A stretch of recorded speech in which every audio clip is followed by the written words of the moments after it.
พี่น้องคลิปนี้ผู้ข่ามาเป็นกำลังใจให้แม่โซนซัมลี่ครีเอเตอร์ที่มีอายุมากสุดๆเลยนะ92ปีทุกเจ้าเคยเบิ่งบ่อันไม่ใช่หยือกับแม่โซนซัมลี่แม่เล่าดันแม่ไม่ใช่หยือดันแม่ชื่อช่องว่าเพนสีพี่มนคนติดตามล้านห้าแล้วพี่น้องเอ๋ยทายคลิปอีหยังมากกับแม่โซนโอ้ยตลกโปกห้าซอยต่ออายุให้คนดีกว่าเบิ่งคลิปเล่าน่ะยิ้มแก้มใสเครียดมาเบิ่งแม่โซ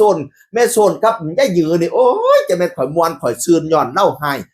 บ่สบายพี่น้องเอ๋ยตั้งแต่เว้นนั่นไม่ยายหยือไปเบิ่งว่าอ่อนเพลียบ่ใครมีแห้งกินข้าวก็บ่ได้กินข้าวบ่แซ่บพะนะว่านั่นน่ะไม่ยายหยือก็ถามเป็นจังได๋แม่เว้าให้ FC ให้ลูกให้หลานฟังแน่เจ้าหันใจฮอดท้องบ่ว่าซั่นแม่ยายหยือทายน่ะพี่น้องเอ๋ยแม่ส่วนสำลีก็ตอบหันใจบ่ฮอดท้องกูก็ตายเท่านั้นตัว ยังมีอารมณ์ตอบได้อยู่พี่น้องเอ๋ยแล้วเว้าหยังขึ้นเป็นธรรมชาติดีตัวตลกโปกห้าพี่น้อง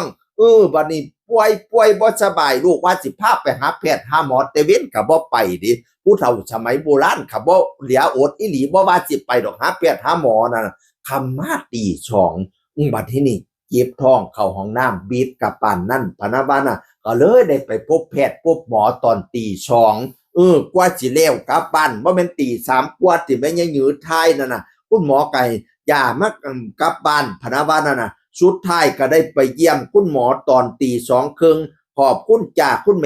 หมอดูแลย้ายอย่างดีพะนะว่าสิดูแลดีล่ะเนาะย้ายเป็นผู้ชื่อเสียงโด่งดัง เป็นขวัญใจของลูกของหลานขวัญใจของFCพี่น้องล่าสุดนี่ข่อยเห็นมาริโอโจก็ไปเอาเล่ามาถ่าย MV ถ่ายมิวสิกวิดีโอกันเพลงแม่ใหญ่นักข่าวนี่ล่ะแม่โซนสำลีก็ได้แสดงแม่ใหญ่หยือก็ได้แสดงพี่น้องเอ๋ยติดตามผลงานเล่าโลดให้ช่วงให้เศร้าเสดออีแม่เอ๋ยคุณหมอรักษาเทวดาคุ้มครองเด้อเจ็บหนักให้ทุเลาเจ็บเป่าก็หายให้ช่วงแนวบ่ได้บ่ดีปัดไปจากอีแม่เสดอปัดไปเสดอคอลมแต่ปีกายคอตายแต่ปีก่อนคอลมโตซ้ำควายคอตายโตซ้ำสร้างให้ไก่ข้างดอกหางคิงปัดไปเสดอโตนกฮูกมาปลูกเอาควันโตตะวันมาปั่นเอาซีนปัดไปเสดอเคาะผมเปียลงเป็นผ้าคอเสียคอหญ้าเปียลงเป็นดินปัดไปเสดอเคาะเก็บแข้งเบี่ยงซ้ายใหญ่มาใส่ทางขวาเคาะเก็บทางหลังเก็บทางหน้าเก็บแขนเจ็บขาเจ็บท้องเจ็บเก่ากะงอน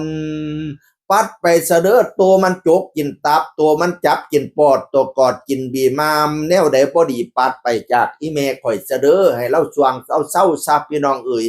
กินนมกับผมผากเกี่ยวมากกับผมข้อเขาเจ้าว่าน่ะนะเศร้าซะแนวใดมาจกในหูข้อมันงอในหูดินร้อยกินชิ้นตอนปัดไปให้เบิดให้เจ้าสว่างให้เศร้าซะเด้อบัดนี้เดี๋ยวเด้อแนวบ่จบลูกสีแนวบ่ดีลูกสิล่างให้ขาวงามแจ่งหอยอย่างยศย่อยน้ำคนอย่าได้มีแนวใดหายอย่าสุมาเปื้อแนวใดเฮออย่าสุมาเปลี่ยนบัดที่เนี่ยให้พอแต่แนวดีๆไป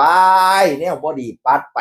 หิดไปอยู่ป่าไม่เหลียงไปอยู่เมี่ยงไม่อ่อนไปคล้องกินอยู่หญ้าไปคล้องถ่ายอยู่ดินพุ่น10 ปีอย่ามาถามกินข้าว9 ปีอย่ามาถามนอนน้ำเท่าข้าวสอนสารออกดอกเท่าข้าวตอกปวงใบพุ่นซุ้มเจ้าจังได้มายังหน้าบัดที่เนี่ยอย่าสุมาง่ายๆหิบป้ายไปไกลๆ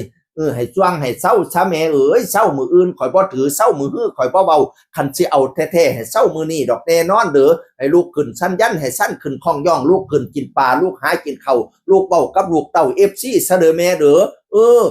บัดนี้เนี่ยให้เจ้าแจ้งปานดาวให้เจ้าขาวปานฝ่ายความเจ็บอย่าสุได้ความไข้อย่าสุมีให้เจ้าแข็งปานผ้าให้เจ้ากล้าปานตะวันถึกแดดก็อย่าไม่เป็นไข้ก็อย่าได้หมองบัดนี้เนี่ยอย่าได้มนคือตองอย่าได้หมองคือเท่าอย่าได้เก่าเสียสีให้บ้านนั่งดีสีใสสองพละกำลังป้องไพ่ตองอย่าได้มีสุขีล้นกำลังคนล้นลื่นอายุยืนฮอดร้อยจนสิ้นศาสนาผู้เด้ออีเมเอ๋ยสา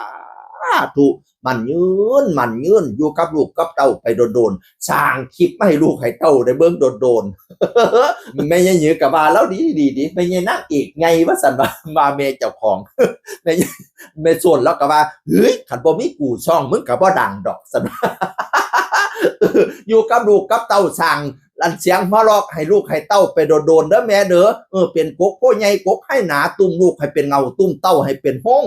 ให้เป็นห้องไม่ซักลักให้เป็นลักไม่แก้นแป้นให้เป็นแป้นแผ่นกะยุ่ง อยู่น้ำลูกย้ำเต้าไปโดนๆสาธุมันยืนช่วงเศร้าซะบัดเนี่ยเสียงอื่นคนเก่าเว้าสู่ฟังสวัสดีครับสวัสดีครับ